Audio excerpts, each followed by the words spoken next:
Aurten abehi eguna Euskalegia bai eta Euskalegia bilduk, deialdi amankomunean antolatuko dugu, Donibane Garazin alde batetik eta Iruñan bestetik, bi hitzordu bainan mezu eta proiektu bakarraren zat.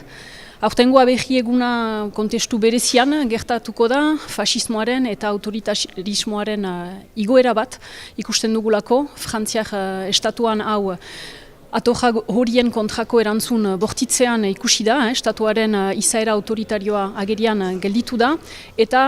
Espainiak estatuan ultra eskuinaren igoerarekin eta zabaltzen diren mezu batzuekin ere, kezkatzeko arrazoinak badira, Euskal Herritarrek aspaldian lortu dituzten eskubide sozial eta politiko batzui riskoan jartzen direlako. Orduan Euskal Herritik herri gisa erantzuteko garaia da, herri izaera azpimarratzeko garaia, herri gisa aurrera egiteko eta aurrera egin nahi bada, guretzat argi da buru jabetza ezinbestekoa dela eta estatu independentea ezinbestekoa dela. Orduan, zentzu horretan, deitzen ditugu abehi eguna ospatzera, Euskal Herriak aintzina egin dezan nahi duten Euskal Herritar guziak, erran bezala Iruñan eta Donibane Garazin.